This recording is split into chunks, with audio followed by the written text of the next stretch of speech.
Psalm 50. The Mighty One, God, the Lord, speaks and summons the earth from the rising of the sun to where it sets. From Zion, perfect in beauty, God shines forth. Our God comes and will not be silent. A fire devours before him, and around him a tempest rages. He summons the heavens above and the earth, that he may judge his people. Gather to me this consecrated people, who made a covenant with me by sacrifice. And the heavens proclaim his righteousness, for he is a God of justice. Listen, my people, and I will speak. I will testify against you, Israel. I am God, your God. I bring no charges against you concerning your sacrifices, or concerning your burnt offerings which are ever before me. I have no need of a bull from your stall, or of goats from your pens. For every animal of the forest is mine, and the cattle on 1,000 hills. I know every bird in the mountains, and the insects in the fields are mine. If I were hungry, I would not tell you, for the world is mine, and all that is in it. Do I eat the flesh of bulls, or drink the blood of goats? Sacrifice thank offerings to God. Fulfill your vows to the Most High, and call on me in the day of trouble. I will deliver you, and you will honor me. But to the wicked person, God says, what right have you to recite my laws, or take my covenant on your lips? You hate my instruction, and cast my words behind you. When you see a thief, you join with him. You throw in your lot with adulterers. You use your mouth for evil, and harness your tongue to deceit. You sit and testify against your brother, and slander your own mother's son. When you did these things and I kept silent, you thought I was exactly like you. But now I arraign you, and set my accusations before you. Consider this, you who forget God, or I will tear you to pieces with no one to rescue you. Those who sacrifice thank offerings honor me, and to the blameless I will show my salvation. Proverbs chapter 19. Better the poor whose way of life is blameless than a fool whose lips are perverse. Desire without knowledge is not good. How much more will hasty feet miss the way? A person's own folly leads to their ruin, yet their heart rages against the Lord.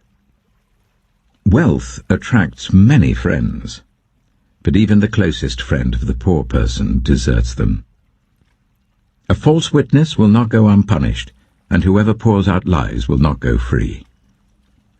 Many curry favor with a ruler, and everyone is the friend of one who gives gifts. The poor are shunned by all their relatives. How much more do their friends avoid them? Though the poor pursue them with pleading, they are nowhere to be found. The one who gets wisdom loves life. The one who cherishes understanding will soon prosper. A false witness will not go unpunished, and whoever pours out lies will perish. It is not fitting for a fool to live in luxury. How much worse for a slave to rule over princes. A person's wisdom yields patience. It is to one's glory to overlook an offense. A king's rage is like the roar of a lion, but his favor is like dew on the grass. A foolish child is a father's ruin, and a quarrelsome wife is like the constant dripping of a leaky roof. Houses and wealth are inherited from parents, but a prudent wife is from the Lord. Laziness brings on deep sleep, and the shiftless go hungry. Whoever keeps commandments keeps their life, but whoever shows contempt for their ways will die. Whoever is kind to the poor lends to the Lord, and he will reward them for what they have done. Discipline your children, for in that there is hope. Do not be a willing party to their death.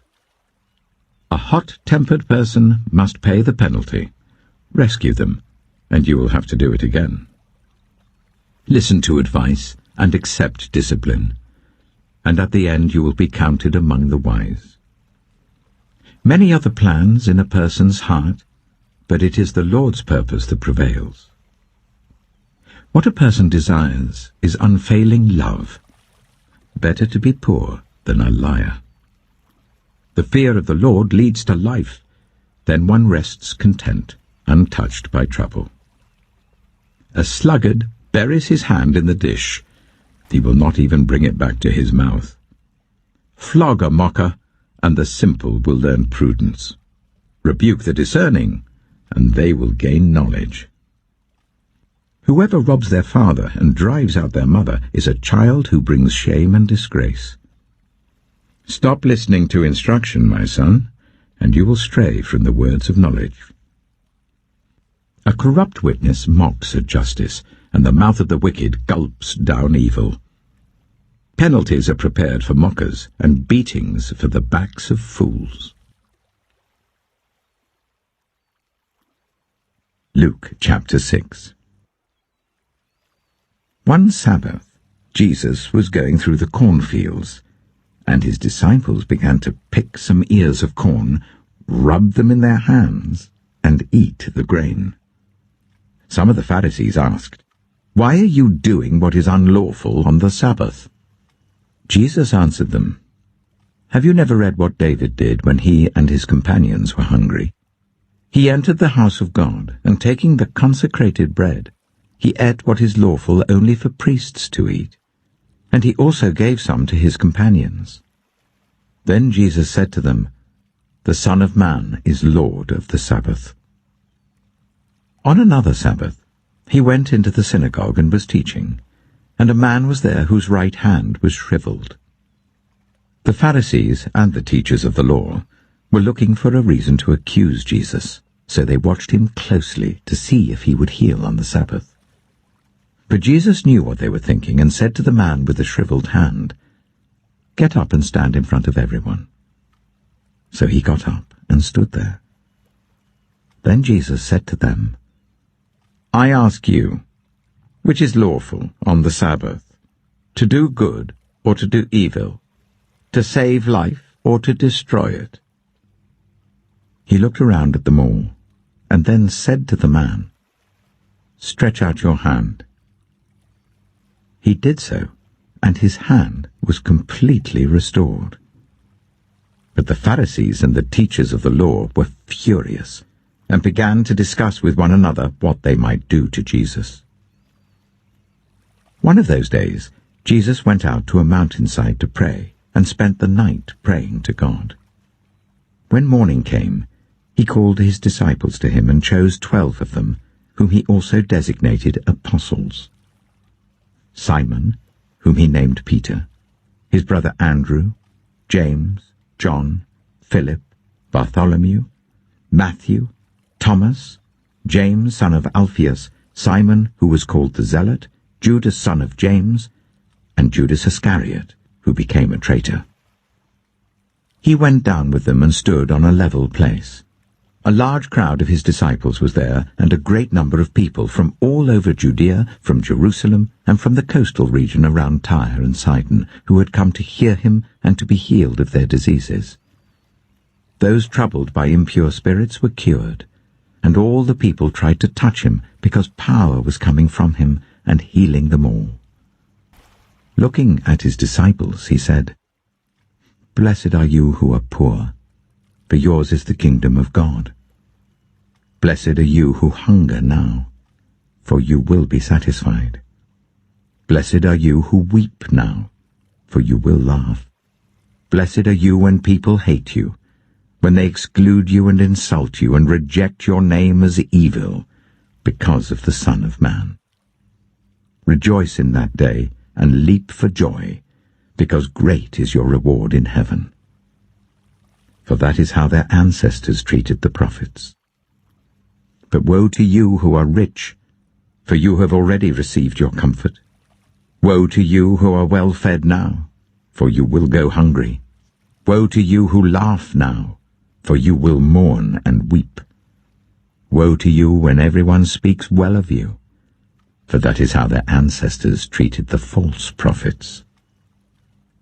But to you who are listening, I say, love your enemies, do good to those who hate you, bless those who curse you, pray for those who ill-treat you. If someone slaps you on one cheek, turn to them the other also. If someone takes your coat, do not withhold your shirt from them. Give to everyone who asks you, and if anyone takes what belongs to you, do not demand it back. Do to others as you would have them do to you. If you love those who love you, what credit is that to you? Even sinners love those who love them. And if you do good to those who are good to you, what credit is that to you? Even sinners do that. And if you lend to those from whom you expect repayment, what credit is that to you?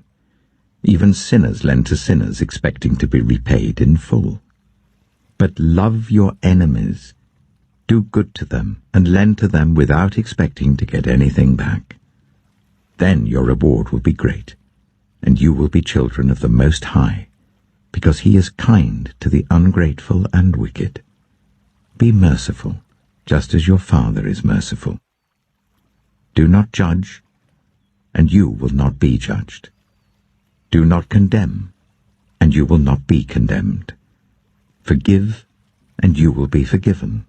Give, and it will be given to you. A good measure, pressed down, shaken together, and running over, will be poured into your lap. For with the measure you use, it will be measured to you. He also told them this parable. Can the blind lead the blind? Will they not both fall into a pit? The student is not above the teacher, but everyone who is fully trained will be like their teacher. Why do you look at the speck of sawdust in your brother's eye and pay no attention to the plank in your own eye? How can you say to your brother, "Brother, let me take the speck out of your eye," when you yourself fail to see the plank in your own eye? You hypocrite! First take the plank out of your eye, and then you will see clearly to remove the speck from your brother's eye. No good tree bears bad fruit, nor does a bad tree bear good fruit. Each tree is recognized by its own fruit. People do not pick figs from thorn bushes or grapes from briars. A good man brings good things out of the good stored up in his heart, and an evil man brings evil things out of the evil stored up in his heart. For the mouth speaks what the heart is full of. Why do you call me Lord, Lord, and do not do what I say? As for everyone who comes to me and hears my words and puts them into practice, I will show you what they are like. They are like a man building a house who dug down deep and laid the foundation on rock. When a flood came, the torrent struck that house, but could not shake it, because it was well built. But the one who hears my words and does not put them into practice is like a man who built a house on the ground without a foundation. The moment the torrent struck that house, it collapsed, and its destruction was complete.